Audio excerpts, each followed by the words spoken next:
All right. Hello and welcome Just a Family. This is giving you something to talk about, or just alive as I like to call it. I'm your host, Melissa Krechler. Today's episode, we're talking about men's mental health. Today's episode has been sponsored by Phoenix Identity. Embracing your emotions isn't just for women, it's for everyone. Your mental and emotional health is a key foundation of life. Learn how to control your emotions and process your life with this guide, the Embrace Your Positivity Guide, introducing the Rockstar Method. So go and check that out, link in the description. If you want to get involved in this conversation, please feel free to type a comment or type a question or a comment in the comment box. We are here, we are answering your questions, and we're having a discussion on men's mental health. And to do that, I'm going to hand it over to my guest speaker. Michael, would you like to introduce yourself? Yes, thank you very much for having me, Melissa. My name is Michael Gershe. I am a speaker, author, comedian, photographer as well. I'm very happy to bring this subject to your listeners today. And my focus, grief as well. It's been a part of my life since I was an infant, actually. So we'll get more into that, but I'm very excited to talk to you about this subject today. Absolutely. Me too. And we were just talking right before the show for anybody watching. Men's mental health is a huge one, and men aren't taught to process their emotions, process those mental health and the beliefs, and right, crying is for girls and all of the things that you hear growing up, especially with, I want to say, like, I had boomer parents.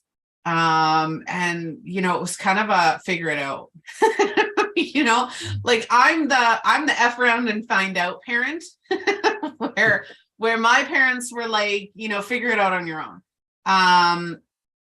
And the mental health system just wasn't where it is today. And it's still even broken today. But I think that one of my biggest passions is bringing mental health awareness for not only women, but men as well, because there's a lot of stuff that comes into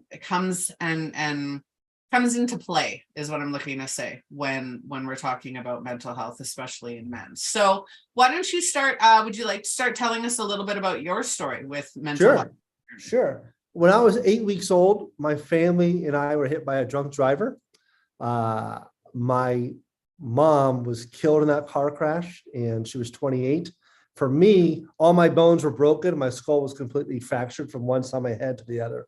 So the fact that I'm 52 years old and sitting with you today is nothing short of a miracle. And I grew up to be a competitive swimmer, comedian, author, as I said before. And I've dedicated my life to the last 26, 28 years to sharing my story so other people don't go through what my family went through with the trauma and the grief, losing someone with impaired driving.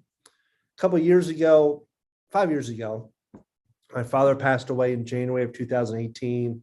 My aunt 90 days later. So that grief and that trauma came to a head, whereas 1 week in June, I wasn't going to see the end of it. And it wasn't because I wanted to die, I just wanted the pain to stop. And that was the very first time I really went into counseling. I needed it because I couldn't send family members back, to the cemetery 3 times within 6 months. And through my life, grief was never talked about. My dad never talked about my mom so much. My grandmother died when I was 8 or 9, not talked about. My grandfather when I was 24. My best friend died when he was 33 as the result of being a drunk driver. So you take all of that, and all that grief was just adding up. And I did what my dad did. Don't talk about it, right? You bury up inside till it was ready to kill me. And one of my friends is a grief counselor. So I had lunch with her that day, week in June, where I thought I had my plan. I was ready to go. She goes, "You don't look like yourself." And I went, "Yeah." And I told her a little bit. And then she goes, "Go home, fill out the online application." And I did. And everything was a yes, except for one. I wasn't pregnant. So I was happy with that one. And then I started grief counseling, and I had to fix me. I was the problem. And I didn't want to emulate my father anymore on that grief side. And what I found out was, by talking about it, expressing your feelings about it, that grief, the depression, the trauma didn't own me anymore. It didn't control me. It was very freeing. sort of like when you get home from a hike or a long day and you take your shoes off and your socks and your feet are very nice and happy. That's how I felt when I started talking about it and overcoming everything. And the first question was, hey, let's talk about your mom's death and how that impacted all your relationships. And I was like, I'm here to talk about my dad and my aunt. She's like, no, you're not. And I was 47 years old. And the very first time processing my mother's death and what it meant to me. Yeah. What do you think, like in your father's case and in your case? I know that in your case, it's more so generational, right? Because that's what you emulated, because that's what you were shown. That's what you were taught, right?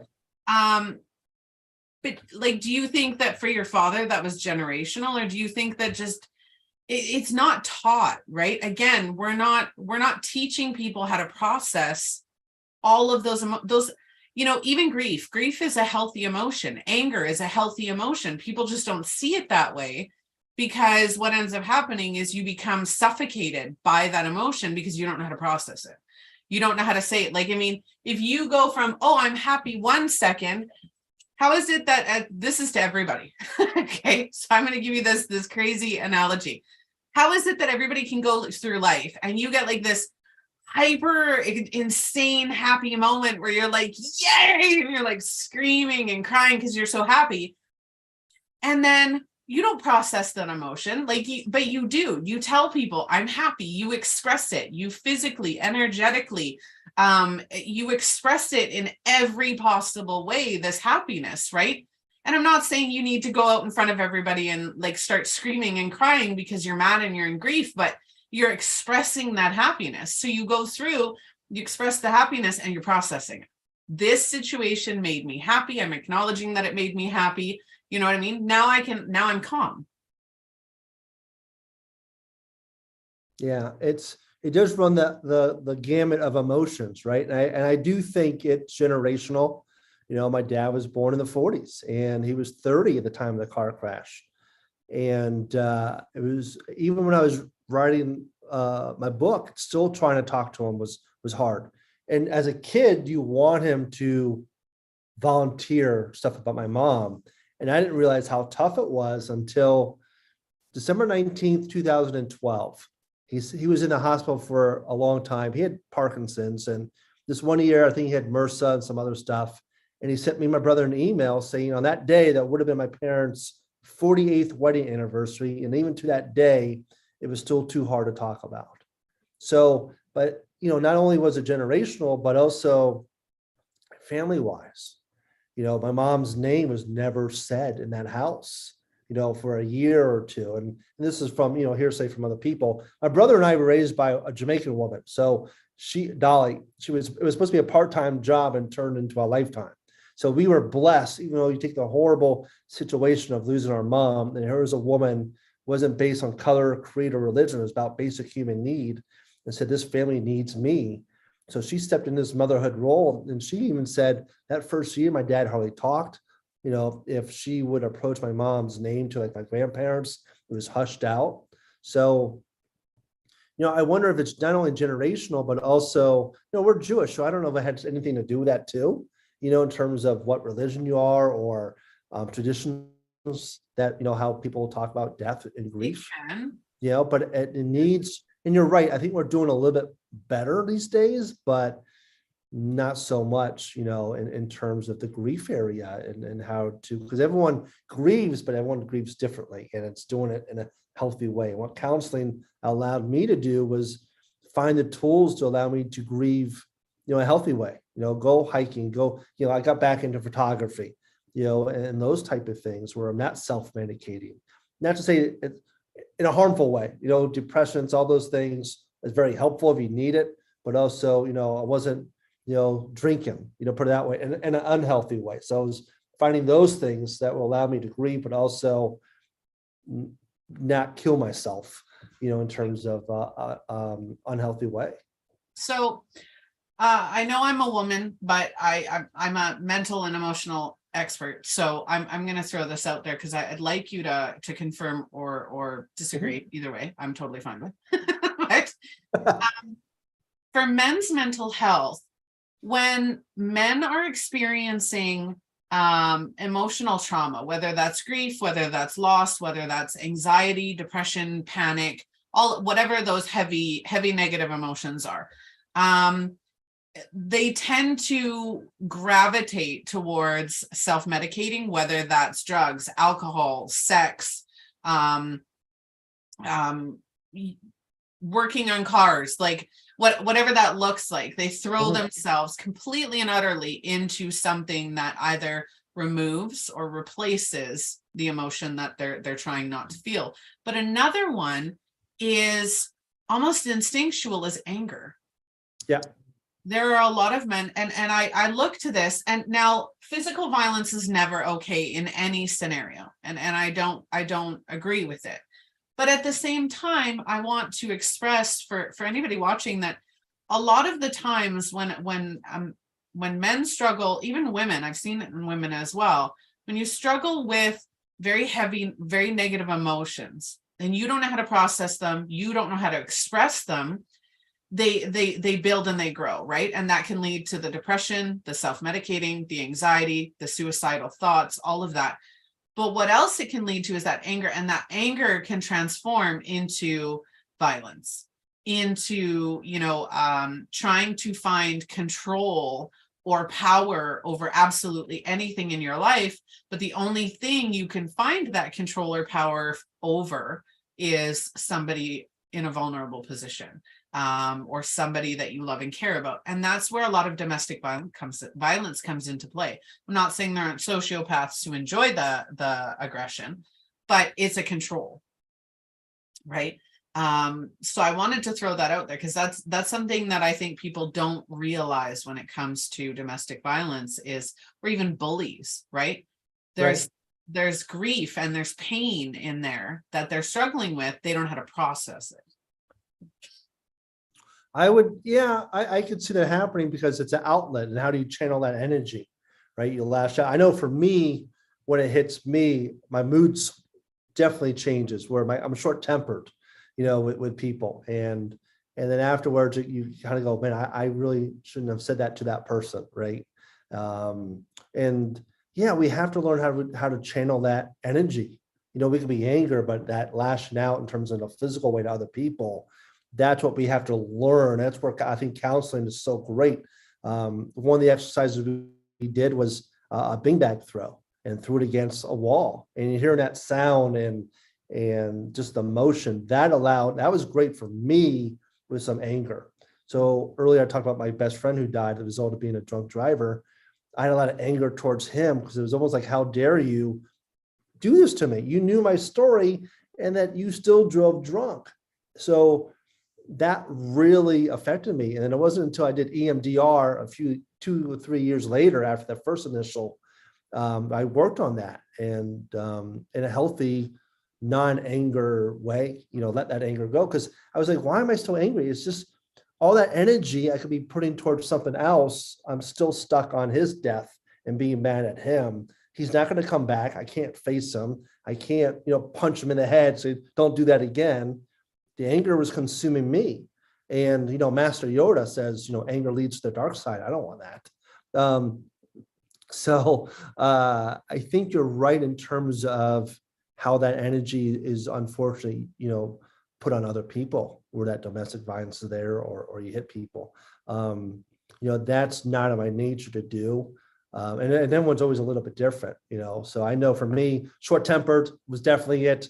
Let me go work out, let me go abuse myself more than anything else. And, we see that with people, that anger, and I use that fuel for other things, which I think was a much better situation for me. What about comedy though, too? Comedy was there. Humor was always my defense mechanism. Always, ever since I was a kid. And my role models are Tigger, Spider-Man, and James Bond. And if you figure out role models and how they impact what you do. Tigger, humorous, right? Spider-Man, he used humor as a defense mechanism. James Bond used humor as a defense mechanism. Me, comedian. So I always used it. And a lot of my friends are other comedians. We've had that pain and trauma in our lives, and it just comes out in humor, and again, a healthy way. And we're on stage, it's like free therapy for us too. But it's also nice when someone who's leaving the showroom says, thank you for making me laugh. I had so much going on in my life. I needed that break. Yeah. And what do you say to that? I mean, it's an awesome feeling. So we know that there's that relationship with the audience. We go, we're going to take someone's pain away for a half hour or an hour, but humor is a great way to do it. And there's also, whether you have dark humor or whatever, I don't care. As long as you're able to laugh and do stuff. Yeah. Yeah. I definitely have dark humor. Considering the company that's launching April 1st, of mine, that's pretty dark humor and inappropriate. Yeah. Wrapping paper with, inappropriate graphics on it. But anyway, that's my husband and my company. I think that's the first time I've said it out loud. So I apologize for everybody. But comedy, you look at Robin Williams, right? Yeah. Robin Williams was an amazing comedian. And throughout his comedy years, throughout his movies, he made the world laugh. But inside he was struggling. And that showed obviously when he passed away. But yeah, especially at the end, because he didn't want to live that life. And then, but I was read one of his books, a biography, and that concept was there, and that struggle. And it's interesting because our parents' trauma, this, will trickle down to us. And then I had to say no more. I had to go, okay, my dad's trauma trickled down to me, but I have that power to change. And how bad do you want to change and break that cycle? And that's what I focus on, because otherwise it just keeps repeating itself. I don't have kids, so I don't know who's going to repeat too, but I also didn't want to keep living that way. Yeah, for sure. So what do you suggest for any men who are struggling with their mental health, with their emotions, with grief, with all of the things that come with mental health and emotional well-being?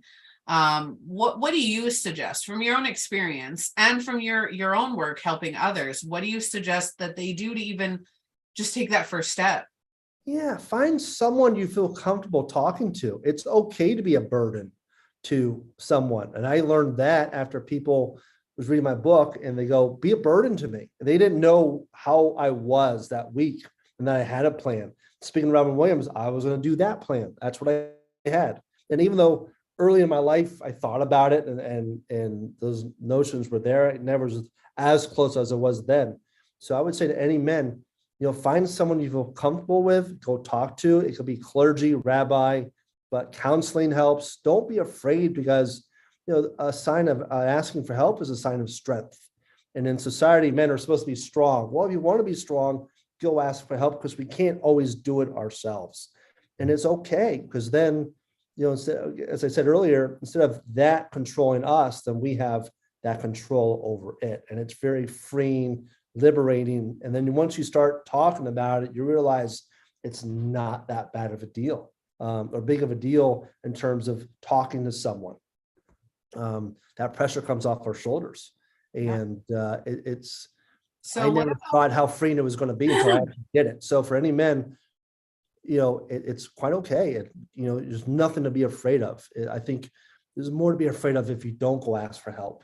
You do it for yourself, you do it for your family, you do it for your loved ones, because they all love you and want you to be around. And I know that as a kid that should have been dead at 8 weeks.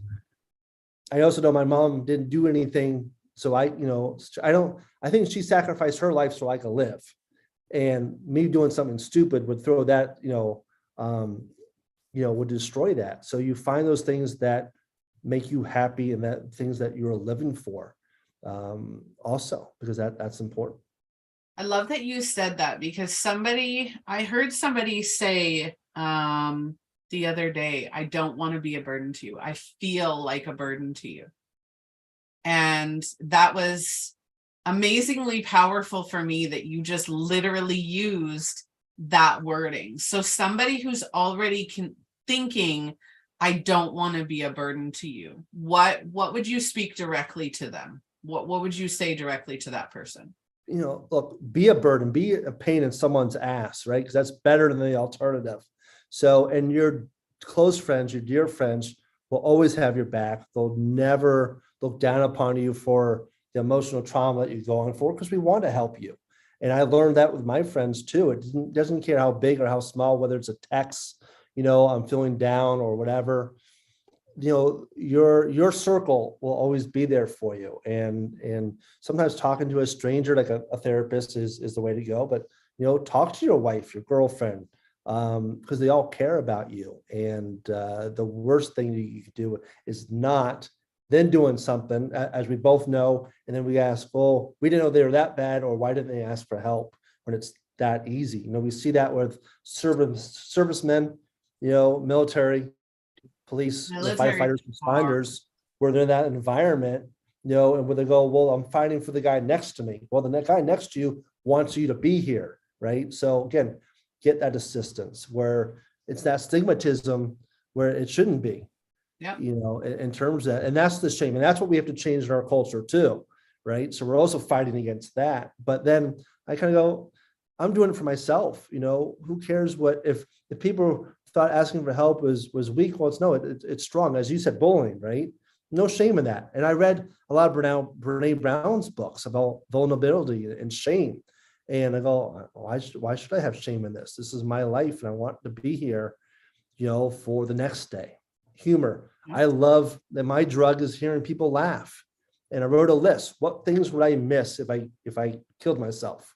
Someone's laugh was on that list. Going to see Kiss again, my favorite music groups or whatever. If you have kids, make a list. And that helped me too. Realize how important I was for the people around me. And you're loved, and you are important, and your life means something, and it's precious. Yeah. I love that. I absolutely love that. I'm kind of just the person that I'm thinking of. I'm thinking of everything that they're struggling with, and everything. It's like you're speaking to certain people, right? And it's awesome when you can feel that. Oh, now I know where I wanted to go. We talk about stigma, men's mental health, and the stigma, and not asking for help. We talk about people in the military, people in the armed forces, police, cops. There are so many high profile, very high demanding positions. Even actors and actresses are very high demand positions, politicians. All of those will so I'm an identity coach, just to clarify this and why I'm saying this. I'm an identity coach, and there are a lot of situations in our life that will feel like it's taking over our identity. Being a parent, being a partner, high profile positions or high demand positions, we feel like we lose ourselves in these life events or in these careers or titles or roles. And as we go through that, it's almost like we forget who we are, and we forget that it's okay to ask for help, and we forget military is huge, because you live, breathe, eat, sleep. And with all of the professions that I've already talked about, you live, eat, breathe, and sleep this profession or this persona, right? And when you feel like you've lost that persona, you feel like you've lost yourself. So for anybody who is in a high demand, high profile position, know that we get it. We get what it's like to be there. We get what it's like. There are so many people like Michael and I, so many people that I've talked to in the last year of running this show, who understand that mental health is no joke. Mental health is serious, and it's something we all struggle with one way or another. Every one of us is going to face negativity or trauma or grief. It's a part of our existence. And the sooner we all decide that that is acceptable, the sooner we all start to really truly heal. You said something about the identity, right? COVID was a huge one. One day you're a server at a restaurant, next day you're not.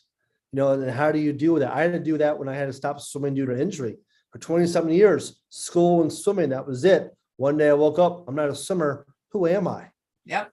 Again, you're going through that. And I think now, we have a lot more help with it. I mean, I was in college 88 through 92. So that help wasn't really there for athletes. More, it is there now. But I like what you said about that identity, because we have to figure out who we are. And we're more than just like a soldier or, that job. We're so many more things. And I had to learn what else was I.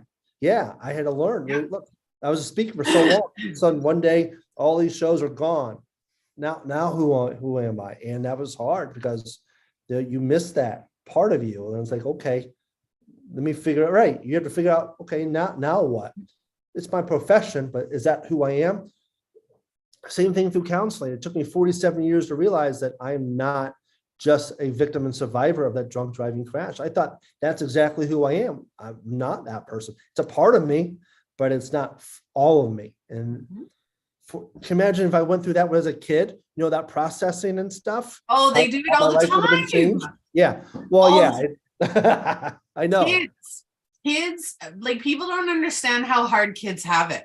Like, kids have it so hard because you're trying to create that identity. Yeah. Right. And connect to it while you're going through puberty, while you're going through life changes in schools and bullies, and everything is your fault because, if your parents are fighting, you take that on because it's like we don't know any better. Right. Right. Yeah. Especially today's generation of kids, where TikTok and social media is a huge part of bullying, for instance. And, the aftermath of it is, how do you take that back? It's already out there. And it's a little bit different than, I'll meet you on the playground at 3:00, after school. We don't have that anymore. And school shootings and the trauma, all of that. Even if it was talked about, I was too busy swimming and pretending to be Spider-Man and a Jedi Master. How am I going to process that? When every school form, I had to write mother's name deceased, and no teacher ever asks, well, what happened to your mom, or why? And how do you answer that? I can't imagine. I don't know how I would have done that. Back then, luckily I didn't. But if that processing, that help was there when I was a kid, maybe I would have been married and have a family. But I saw the pain my father went through, and I went, I don't want to experience that. So I would sabotage relationships, right? Going, well, I don't want to take that chance of being married and then losing my soulmate like my dad did. That's hell. I saw what that did to that man for 47 years. But yeah. If I had that help beforehand, that life would have probably been different. And that's where my smarter method comes in, and the Rockstar method, because both of those do that, right? The smarter method teaches you who you are and builds confidence in your identity, right? And everything you need to be a happy, healthy individual. The Rockstar method is all about emotional control. It is literally emotional control and well-being. Anyway, but that's for our sponsor. You had mentioned something and I wanted to touch on it. What was it? So when you stop being a swimmer, how many people put everything that they are? So whether you're, in my case, a wife and mother, in your case, a swimmer, in like parents, careers, all of that, I call them, they're not midlife crises because they can happen at any point in time. They are life crises. And what they are is a point where you haven't kept up with your identity, right? At every stage, I could get lost. So I'm a mom, and moms do this all the time. Fathers as well, right? You're the provider. So men's mental health, you need to put yourself first. And that is so hard for men and women to do, is put themselves first. I come before my children. I come before my husband, because I have to make myself the number one priority in my life. Nobody else is going to. Same reason why they say put your oxygen mask first on yourself, then your kids, right? Because you're helping yourself, you can't help other people. Yep. Exactly. Right. So I always tell people, put yourself first. And I'm going to reiterate what Michael said, because it's absolutely golden.